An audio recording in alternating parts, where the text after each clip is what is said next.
നമസ്കാരം. News one middle ഈസ്റ്റിലേക്ക് സ്വാഗതം. ആദ്യം പ്രധാന വാർത്തകൾ. കുവൈത്തിൽ വീണ്ടും രാഷ്ട്രീയ പ്രതിസന്ധി. നിലവിലെ പാർലമെന്റ് കുവൈത്ത് ഭരണഘടനാ കോടതി പിരിച്ചുവിട്ടു. തെരഞ്ഞെടുപ്പ് 2 മാസത്തിനകം നടത്താൻ നിർദ്ദേശം. സൗദിയിൽ അനധികൃതമായി തങ്ങുന്നവർക്ക് തൊഴിൽ മന്ത്രാലയത്തിന്റെ കടുത്ത മുന്നറിയിപ്പ്. ഇളവ് കാലാവധി പ്രയോജനപ്പെടുത്തിയില്ലെങ്കിൽ നിയമാനുസൃത നടപടി നേരിടേണ്ടി വരുമെന്ന് മന്ത്രാലയം.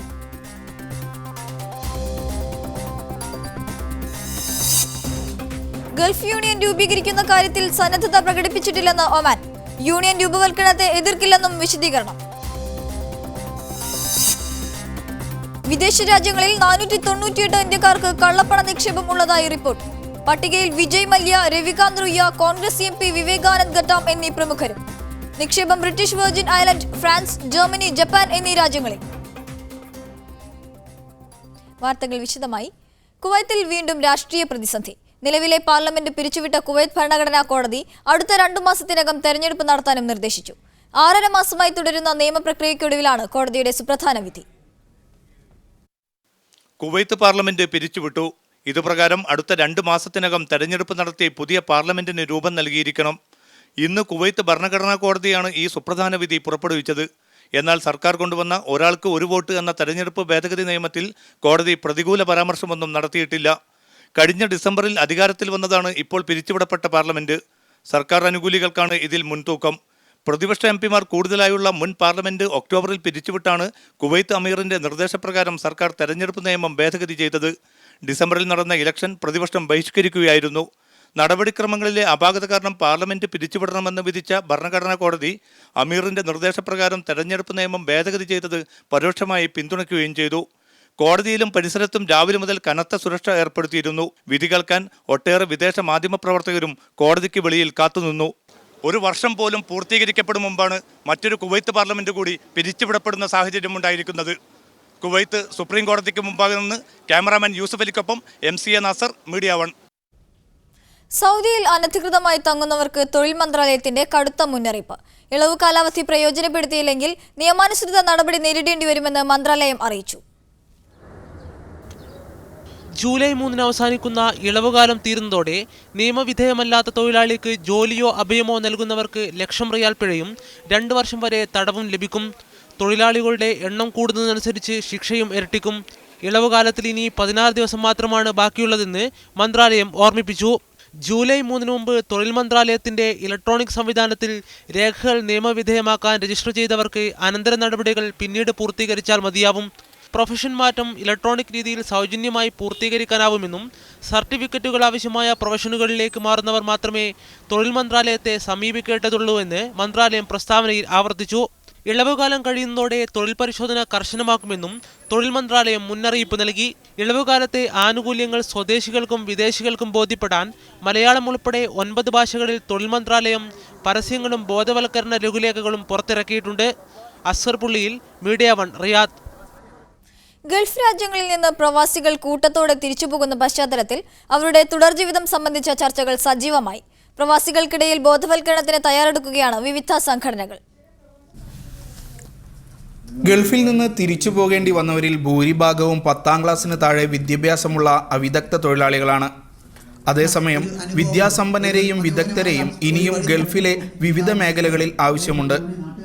ഇവരുടെ ഗൾഫ് ജീവിതവും നാട്ടിലെ ധനവിനിയോഗവും ശാസ്ത്രീയമായി ക്രമീകരിക്കുന്നതിലൂടെ പഴയകാല പ്രവാസികൾക്ക് നേരിടേണ്ടി വന്ന ദുരനുഭവങ്ങൾ ഒഴിവാക്കുകയാണ് ബോധവൽക്കരണത്തിന്റെ ലക്ഷ്യം.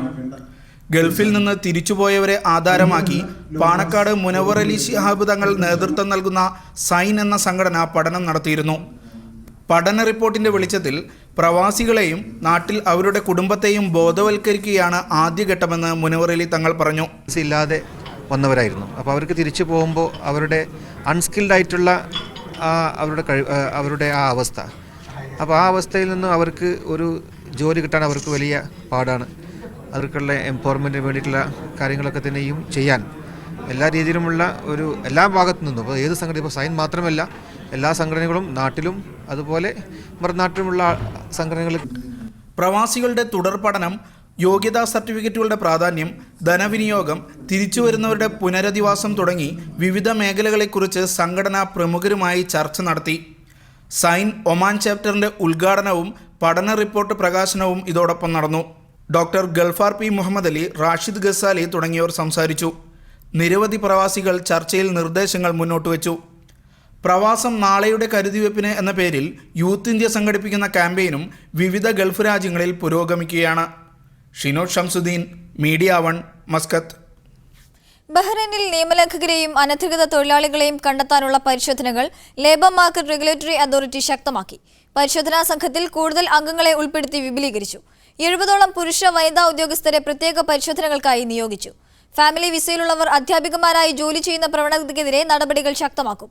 നൂറുകണക്കിന് വിദേശ വനിതകൾ ഇത്തരത്തിൽ ബഹ്റൈനിലെ സ്കൂളുകളിൽ ജോലി ചെയ്യുന്നുണ്ടെന്നും ഇത്തരക്കാർക്ക് നിയമപരിരക്ഷ ലഭിക്കില്ലെന്നും labour market regulatory authority CEO Usama al Absi വ്യക്തമാക്കി.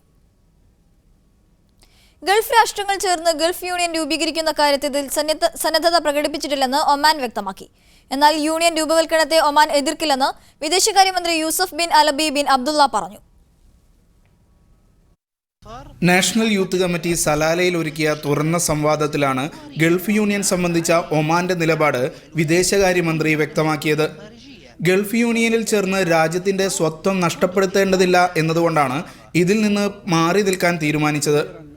ഗൾഫ് യൂണിയൻ സംബന്ധിച്ച നിർദ്ദേശം ഒമാൻ കൃത്യമായി പഠിക്കുകയും വിലയിരുത്തുകയും ചെയ്തു. അതിൻ്റെ ലക്ഷ്യങ്ങൾ ഇപ്പോൾ കൈവരിക്കാൻ കഴിയുന്ന ഒന്നല്ല എന്നാണ് തോന്നിയത്. അതേസമയം മറ്റ് GCC രാജ്യങ്ങളുമായി വളരെ ശക്തമായ ബന്ധമാണ് ഒമാനുള്ളത്. അതുകൊണ്ട് തന്നെ യൂണിയൻ രൂപവൽക്കരണത്തിന് സുൽത്താനേറ്റ് തടസ്സം നിൽക്കില്ലെന്നും അദ്ദേഹം യുവാക്കളുടെ ചോദ്യത്തിന് മറുപടി നൽകി.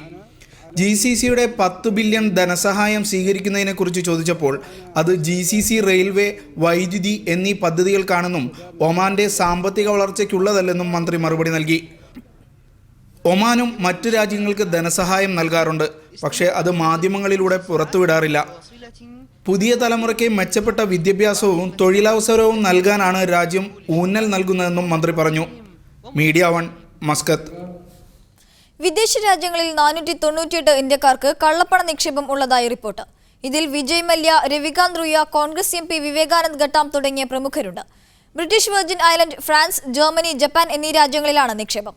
ഇന്റർനാഷണൽ കൺസോർഷ്യം ഓഫ് ഇൻവെസ്റ്റിഗേറ്റീവ് ജേർണലിസ്റ്റാണ് റിപ്പോർട്ട് പുറത്തുവിട്ടത്. വ്യവസായ പ്രമുഖരായ വിജയ് മല്യ, രവികാന്ത് റുയ, കോൺഗ്രസ് MP വിവേകാനന്ദ് ഘട്ടാം എന്നിവരുടെ പേരുകൾ റിപ്പോർട്ടിലുണ്ട്. British Virgin Island, Cayman Island, Cook Island എന്നിവിടങ്ങളിലെ ബാങ്കുകളിലാണ് നിക്ഷേപം. നികുതി വെട്ടിക്കുന്നതിനാണ് ഇത്തരത്തിൽ മറ്റു രാജ്യങ്ങളിലെ ബാങ്കുകളിൽ നിക്ഷേപം നടത്തുന്നത്. പട്ടികയിലുള്ള ഇന്ത്യക്കാരിൽ അധികവും മുംബൈയിൽ നിന്നുള്ളവരാണ്. 194 പേർ. ഡൽഹിയിൽ നിന്നുള്ള 113 പേർക്കും നിക്ഷേപമുണ്ട്. കഴിഞ്ഞ വർഷം ചെക്ക് റിപ്പബ്ലിക്കിലെ കള്ളപ്പണ നിക്ഷേപത്തെക്കുറിച്ച് കേന്ദ്ര സർക്കാരിന് വിവരം ലഭിച്ചിരുന്നു. ജർമ്മനി, ഫ്രാൻസ്, അമേരിക്ക, ജപ്പാൻ, ദക്ഷിണ കൊറിയ, ഡെൻമാർക്ക് എന്നീ രാജ്യങ്ങളിൽ നിന്നും സമാനമായ റിപ്പോർട്ട് സർക്കാരിന് ലഭിച്ചിട്ടുണ്ട്. ഇത്തരം റിപ്പോർട്ടുകളുടെ അടിസ്ഥാനത്തിൽ നികുതിയും പിഴയും ഈടാക്കാൻ നടപടി സ്വീകരിച്ചിട്ടുണ്ടെന്നാണ് 2012 ധനമന്ത്രിയായിരുന്ന പ്രണബ് മുഖർജി പാർലമെന്റിൽ അറിയിച്ചത്. കള്ളപ്പണ നിക്ഷേപമുള്ള ഇന്ത്യക്കാരുടെ പേരുകൾ ഔദ്യോഗികമായി പുറത്തുവിടാൻ കേന്ദ്ര സർക്കാർ തയ്യാറായില്ല. പേരുകൾ പുറത്തുവിടുന്നത് കള്ളപ്പണക്കാരെക്കുറിച്ചുള്ള കൂടുതൽ വിവരങ്ങൾ ലഭിക്കുന്നതിന് തടസ്സമാകുമെന്നാണ് കാരണമായി പറഞ്ഞത്. ലിജോ വർഗീസ്, മീഡിയ 1, ഡൽഹി. ഇറാനിൽ പ്രസിഡന്റായി തെരഞ്ഞെടുക്കപ്പെട്ട പരിഷ്കരണവാദി നേതാവ് ഹസൻ റുഹാനിയെ ഖത്തർ അമീർ അഭിനന്ദിച്ചു. പ്രധാനമന്ത്രിയും ഖത്തർ അമീർ ഷെയ്ഖ് ഹമദ് ബിൻ ഖലീഫ അൽ താനിയും അനുമോദന സന്ദേശം ഇറാനിലേക്ക് അയച്ചതായി ഖത്തർ ന്യൂസ് ഏജൻസി റിപ്പോർട്ട് ചെയ്തു. ആഭ്യന്തര വിദേശ ഹജ്ജ് തീർത്ഥാടകരുടെ എണ്ണം കുറയ്ക്കാനുള്ള തീരുമാനം താൽക്കാലികമാണെന്ന് ഹജ്ജ് മന്ത്രി ഡോക്ടർ ബന്ദർ ബിൻ മുഹമ്മദ് ഹിജാർ പറഞ്ഞു. സൗദി ടെലിവിഷനിൽ അഭിമുഖത്തിൽ സംസാരിക്കുകയായിരുന്നു അദ്ദേഹം. മസ്ജിദുൽ ഹറമിലും പുണ്യസ്ഥലങ്ങളിലും നടപ്പിലാക്കി വരുന്ന വികസന പ്രവർത്തനങ്ങൾ കണക്കിലെടുത്താണ് വിദേശികളായ ഹജ്ജ് തീർത്ഥാടകരുടെ എണ്ണം 20%, ആഭ്യന്തര തീർത്ഥാടകരുടേത് 50% കുറക്കാൻ തീരുമാനിച്ചിരിക്കുന്നത്. ഹജ്ജ് കോട്ട വർധനവ് ഓരോ രാജ്യങ്ങളിലെയും ജനങ്ങളുടെ എണ്ണമനുസരിച്ചാണ്. 1000 പേർക്ക് ഒരു തീർത്ഥാടകൻ എന്നതാണ് കണക്ക്. ഉംറ തീർത്ഥാടകരുടെ എണ്ണം പോലെയല്ല, മറിച്ച് ഹജ്ജ് തീർത്ഥാടകരുടെ എണ്ണം നേരത്തെ തീരുമാനിക്കുന്നതാണെന്നും ഹജ്ജ് മന്ത്രി പറഞ്ഞു. ഹജ്ജ്, ഉംറ തീർത്ഥാടകരുടെ എണ്ണം വർഷം തോറും കൂടി വരികയാണ്. ഇരുഹറമുകളിലും പുണ്യസ്ഥലങ്ങളിലും സ്ഥലപരിമിതികളുണ്ട്. ഹജ്ജ് വേളയിൽ പുണ്യഭൂമിയിലെത്തിയതു മുതൽ തിരിച്ചു പോകുന്നതുവരെ തീർത്ഥാടകർക്ക് സാധ്യമായ സേവനം നൽകുകയാണ് പുതിയ നീക്കത്തിലൂടെ ലക്ഷ്യമിടുന്നത്. ഇതിന്റെ ഭാഗമായാണ് നിരവധി വികസന പദ്ധതികൾ നടപ്പിലാക്കി വരുന്നത്. നിലവിലെ മക്ക ഹറം വികസനത്തോടെ 4 ലക്ഷം ചതുരശ്ര മീറ്റർ സ്ഥലം കൂടി ഹറമിന്റെ ഭാഗമാകും. ഇതോടെ 22 ലക്ഷം പേർക്ക് കൂടി അധിക സൗകര്യമുണ്ടാവും. Media 1, Jeddah. ബഹ്റൈനിലെ അമേരിക്കൻ അംബാസിഡർ തോമസ് ക്രാജിസ്കയെ തിരിച്ചു വിളിക്കണമെന്നാവശ്യപ്പെട്ട് ജനകീയ ഒപ്പുശേഖരണം. ആവശ്യമുന്നയിച്ച് പ്രസിഡന്റ് ബറാക് ഹുസൈൻ ഒബാമയ്ക്ക് അയക്കാനുള്ള ഭീമ ഹർജിയിൽ ഒപ്പുവയ്ക്കാൻ ദേശീയ ഐക്യസമിതി chairman Sheikh Abdul Latif al Mahmood ആവശ്യപ്പെട്ടു. അറബിയിലും ഇംഗ്ലീഷിലുമാണ് ഹർജി തയ്യാറാക്കിയിട്ടുള്ളത്. അമേരിക്കയും ഇറാനും യൂറോപ്യൻ രാജ്യങ്ങളും ബഹ്റൈനെ പല രൂപത്തിൽ കബളിപ്പിച്ചുകൊണ്ടിരിക്കുന്നുവെന്ന് ജനങ്ങൾ മനസ്സിലാക്കുന്നതായി Sheikh Abdul Latif al Mahmood പറഞ്ഞു. തുർക്കി പ്രധാനമന്ത്രി റജബ് തൊയ്യിബ് ഉർദുഗാന് പിന്തുണ പ്രഖ്യാപിച്ച് ഇസ്തംബൂളിൽ 10,000-ങ്ങളുടെ റാലി. ടെക്സിം സ്ക്വയർ കേന്ദ്രീകരിച്ച് സർക്കാർ വിരുദ്ധ പ്രക്ഷോഭങ്ങളുടെ പശ്ചാത്തലത്തിലാണ് റാലി. അടുത്ത വർഷം നടക്കാനിരിക്കുന്ന തെരഞ്ഞെടുപ്പുകളുടെ മുന്നോടിയായാണ് റാലി നടന്നതെന്ന് റജബ് തൊയ്യിബ് ഉർദുഗാൻ പറഞ്ഞു. കുവൈത്തിലെ അബ്ബാസിയയിൽ ജീവിതം ദുസ്സഹമാകുന്നു. മോഷണം ഉൾപ്പെടെ നിരവധി സംഭവങ്ങളാണ് അടുത്ത ദിവസങ്ങളിലായി കുവൈത്തിൽ റിപ്പോർട്ട് ചെയ്തത്. സ്വകാര്യ കമ്പനിയിൽ സെയിൽസ്മാനായ കോഴിക്കോട് പെരുമാൾപുറം സ്വദേശി അബ്ദുൽ മജീദാണ് വ്യാജ പോലീസിന്റെ തട്ടിപ്പിനിരയായത്. ഉച്ചയ്ക്ക് 2 മണിയോടെ അബ്ബാസിയ ഓർമ്മ ജ്വല്ലറിക്ക് പിറകുവശത്തുള്ള അൻവർ സൂപ്പർ മാർക്കറ്റിന് സമീപം വെച്ച് വെള്ള പ്രാഡോ കാറിലെത്തിയ 2 പേരാണ് ഇദ്ദേഹത്തിന്റെ പക്കൽ നിന്ന് 900 ദിനാറും സിവിൽ ഐഡിയും ഡ്രൈവിംഗ് ലൈസൻസും കൈക്കലാക്കി കടന്നു കളഞ്ഞത്. ഇന്ന് ഉച്ചയ്ക്ക് 12 മണിക്ക് അൻവർ സൂപ്പർ മാർക്കറ്റിന് മുമ്പിൽ നിന്ന് വണ്ടി ഞാൻ സാധനം സപ്ലൈ ചെയ്ത് അൻവർ സൂപ്പർ മാർക്കറ്റിൽ നിന്ന് വണ്ടി തിരിച്ച് വരുമ്പോൾ അവനെ ബ്ലോക്ക് ചെയ്ത് നിർത്തുകയും ഓണടിച്ച് വിളിച്ച് വണ്ടിയുടെ ലൈസനും എൻ്റെ ലൈസനും ദഫ്തറും ആവശ്യപ്പെട്ടു. വത്താക്ക ആവശ്യപ്പെട്ടു. വത്താക്കയും ലൈസനും കൊടുത്തു. എന്നെ കയറ്റി വണ്ടിയിലിരുത്തിച്ച് ഒരു അബ്ബാസിയ അസാബിയ അതാ സെൻറ്ററിൻ്റെ ബേക്ക് സൈഡ് കൊണ്ടുപോയിട്ട്. മറ്റൊരു സംഭവത്തിൽ ഫ്ളാറ്റ് വാടക ഒറ്റയടിക്ക് 45 ദിനാർ കൂട്ടിയതിന്റെ പേരിൽ കോടതിയെ സമീപിച്ച താമസക്കാരിൽ ചിലരെ വിദ്വേഷം തീർക്കാൻ സ്വദേശി ഉടമ പോലീസിനെ കൊണ്ട് പിടിപ്പിച്ചു. ശനിയാഴ്ച രാത്രി അബ്ബാസിയയിലെ ഫ്ളാറ്റിലെത്തിയ പോലീസ് ഷെയറിംഗ് വ്യവസ്ഥയിൽ താമസിക്കുന്ന ഏതാനും പേരെ സ്റ്റേഷനിലേക്ക് കൊണ്ടുപോവുകയും ചെയ്തു. പിന്നീട് സാമൂഹ്യ പ്രവർത്തകർ ഇടപെട്ടതിനെ തുടർന്നാണ് ഇവരെ വിട്ടയച്ചത്. നിയമവിരുദ്ധ താമസക്കാരെ കണ്ടെത്താനുള്ള പരിശോധനകൾ ഒരു ഭാഗത്ത് നടക്കുമ്പോൾ തന്നെ പ്രവാസികളുടെ ആശങ്ക വർദ്ധിപ്പിക്കാൻ തട്ടിപ്പ് സംഘങ്ങൾ വിഹരിക്കുകയാണ്. അതോടൊപ്പം ഭീതിയിൽ കഴിയുന്ന വിദേശികളെ പരമാവധി ചൂഷണം ചെയ്യാൻ സ്വദേശികളും രംഗത്തുണ്ട്. Media 1 Kuwait. സൗദിയിൽ പൊതുസ്ഥലങ്ങളിൽ വാഹനങ്ങൾ വിൽപ്പനയ്ക്കായി പ്രദർശിപ്പിക്കുന്നതിനെതിരെ ട്രാഫിക് വകുപ്പിന്റെ മുന്നറിയിപ്പ്. റോഡുകളുടെ വശങ്ങളിലും മൈതാനങ്ങളിലും പ്രധാന സൂക്കുകൾക്കടുത്തും ഇത്തരത്തിൽ വാഹനങ്ങൾ പ്രദർശിപ്പിക്കുന്നത് കൂടുന്നതിനെ തുടർന്നാണ് തീരുമാനം. ഇത് നിയമലംഘനമായി കണക്കാക്കുമെന്ന് ട്രാഫിക് അധികൃതർ വ്യക്തമാക്കി. ബഹ്റൈനിലെ ട്രാഫിക് നിയമ ഭേദഗതിയും പരിഷ്കരണങ്ങളും കൂടുതൽ വിശദമായ പഠനത്തിനായി മാറ്റിവെച്ചു. ഷൂറ കൗൺസിലിന്റെ ഫോറിൻ അഫയേഴ്സ് ആൻഡ് ഡിഫൻസ് കമ്മിറ്റിയാണ് ഈ തീരുമാനമെടുത്തത്. പാർലമെന്റ് മുന്നോട്ട് വച്ച നിയമ ഭേദഗതി നിർദ്ദേശങ്ങൾ കമ്മിറ്റി മധ്യവേനലവധിക്ക് ശേഷം കൂടുതൽ പഠനത്തിന് വിധേയമാക്കും. Committee chairman Sheikh Khalid bin Khalifa al ഖലീഫയാണ് ഇക്കാര്യം അറിയിച്ചത്. ഡ്രൈവിംഗ് ലൈസൻസ് അനുവദിക്കുന്നതിൽ വിദേശികൾക്കും സ്വദേശികൾക്കുമിടയിൽ വിവേചനം കാണിക്കില്ലെന്ന് അദ്ദേഹം പറഞ്ഞു. 500 ദിനാറിന് താഴെ ശമ്പളമുള്ളവർക്ക് ഡ്രൈവിംഗ് ലൈസൻസ് അനുവദിച്ചുകൊണ്ട് വാഹനാപകടങ്ങൾ കുറയില്ലെന്നും അദ്ദേഹം വ്യക്തമാക്കി. മിഡിൽ ഈസ്റ്റ്, വടക്കൻ ആഫ്രിക്കൻ മേഖലകളിലെ സമാധാനപൂർണ്ണ രാജ്യമെന്ന അംഗീകാരം ഖത്തറിന് സ്വന്തമായി. സിഡ്നി കേന്ദ്രമായി പ്രവർത്തിക്കുന്ന IEP എന്ന സ്ഥാപനം 162 രാജ്യങ്ങളിൽ നടത്തിയ പഠനത്തിന്റെ അടിസ്ഥാനത്തിൽ പുറത്തുവിട്ട ആഗോള സമാധാന പട്ടികയിലാണ് ഖത്തറിന്റെ നേട്ടം. രാജ്യത്തിൻ്റെ സുരക്ഷ, ഭദ്രത, ആഭ്യന്തരവും അന്താരാഷ്ട്രപരവുമായ പ്രശ്നങ്ങൾ, സൈനിക ശക്തി തുടങ്ങിയ മാനദണ്ഡങ്ങളിലാണ് ആഗോള സമാധാന പട്ടിക തയ്യാറാക്കുന്നത്. 162 രാഷ്ട്രങ്ങളിൽ നടത്തിയ പഠനത്തിൽ ആഗോളാടിസ്ഥാനത്തിൽ ഖത്തറിന് 19ഉം അറബ് രാജ്യങ്ങളിൽ വെച്ച് 1ാം സ്ഥാനവും ലഭിച്ചു.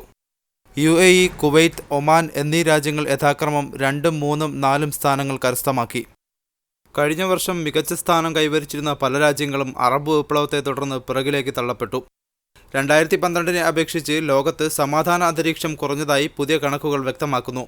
ഖത്തറിൽ കഴിഞ്ഞ വർഷത്തെ അപേക്ഷിച്ച് മാധ്യമ സ്വാതന്ത്ര്യം വർദ്ധിച്ചതായും അഴിമതിയുടെ തോത് കുറഞ്ഞതായും പട്ടിക സൂചിപ്പിക്കുന്നു. 2012-ലെ കണക്ക് പ്രകാരം ഖത്തറിലെ അഴിമതിയുടെ തോത് 10-ൽ 7.2 ആയിരുന്നുവെങ്കിൽ ഇത്തവണത്തേത് 10-ൽ 6.8 കുറഞ്ഞു. GPIയിൽ ആഗോളാടിസ്ഥാനത്തിൽ ഐസ്ലാൻഡ് 1ാം സ്ഥാനം കരസ്ഥമാക്കിയപ്പോൾ ഇന്ത്യക്ക് 141ാം സ്ഥാനമാണ് ലഭിച്ചത്. Ramees Chathyaro, media 1, Qatar. Corona വൈറസിനെ കുറിച്ച് ബോധവൽക്കരണം നടത്താൻ ഖത്തർ ഉന്നതാരോഗ്യ സമിതി പുതിയ വെബ്സൈറ്റിന് രൂപം നൽകി.